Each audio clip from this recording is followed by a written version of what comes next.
ঠিক এরকমই একজন ভাই আমাদেরকে প্রশ্ন করেছেন। সেটা হচ্ছে এই যে, আমরা জানি যে ২ টা হাদিস রয়েছে রাসূল সাল্লাল্লাহু আলাইহি ওয়াসাল্লাম আমাদেরকে কবরস্থানে সালাতুল জানাজা হোক বা যেকোনো সালাত আদায় করা থেকে নবী সাল্লাল্লাহু আলাইহি ওয়াসাল্লাম মানা করেছেন। এরকমই একটি আরো হাদিস রয়েছে যার মধ্যে নবী করিম সাল্লাল্লাহু আলাইহি ওয়াসাল্লামের আমল পাওয়া যায় যে কেউ ধরেন মারা গেছে, তো সে সময় তার জানাজা যদি না আদায় করে থাকে, তো সেখানে যেয়ে জানাজার সালাত আদায় করেছেন। তো শেখ এই ২ টি হাদিসের তাতবিক কি হবে? জি, রাসূলুল্লাহ সাল্লাল্লাহু আলাইহি ওয়াসাল্লাম ২ টি হাদিস। আল্লাহর রাসূল সালাত আদায় করতে নিষেধ করেছেন ফিল মাকবারাতি ওয়াল হাম্মামি ওয়াল মাজজারাতি। আল্লাহর রাসূল কয়েকটি জায়গাতে সালাত আদায় করতে নিষেধ করেছেন। তার মধ্যে একটা হলো মাকবারা, যেটাকে কবরস্থান বলা হয়। পক্ষান্তরে আপনি বললেন যে রাসূলুল্লাহ সাল্লাল্লাহু আলাইহি ওয়াসাল্লামের হাদিসে পাওয়া যায় রাসূলুল্লাহ সাল্লাল্লাহু আলাইহি ওয়াসাল্লাম মসজিদের একটা মহিলা ছিল। সেই মহিলাটি মসজিদকে ঝাড়ু লাগাতো। রাত্রে সেই মহিলাটার মৃত্যু হয়ে যায়।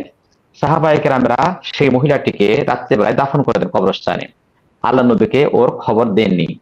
সকালে যখন হলো তখন রাসূলুল্লাহ সাল্লাল্লাহু আলাইহি ওয়াসাল্লাম বললেন যে ওই মহিলাটি কোথায়? তো সাহাবায়ে কেরামরা বললেন তিনি তো রাত্রে মারা গেছেন, আমরা রাতে তাকে দাফন করে ফেলেছি।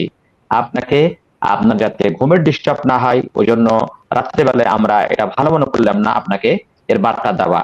রাসূলুল্লাহ সাল্লাল্লাহু আলাইহি ওয়াসাল্লাম ততক্ষণাৎই সেই মহিলাটির কবরের পাশে গিয়ে দাঁড়িয়ে আল্লাহ নবী সালাতুল জানাজা কাজা করলেন, নামাজটা পড়লেন। এবারে তাহলে আপনি এই ২ টি হাদিস দিয়ে আমরা বুঝতে পারছি, একটি হাদিসে কবরস্থানে নামাজ পড়তে নিষেধ করা হয়েছে, অন্যটি হাদিসে আল্লাহ নবী কবরস্থানে নামাজ পড়ছেন। তাহলে ২ টি হাদিসের তাতবিক কি? জি, রাসূলুল্লাহ সাল্লাল্লাহু আলাইহি ওয়াসাল্লাম বলছেন যে মাকবারাতে নামাজ পড়া নিষেধ, এটা হলো আসল। মাকবারাতে কবরস্থানে কোনো নামাজ পড়া যাবে না। তার মধ্যে এটা হলো মুস্তাসনা, এই সূরাতটা হলো মুস্তাসনা।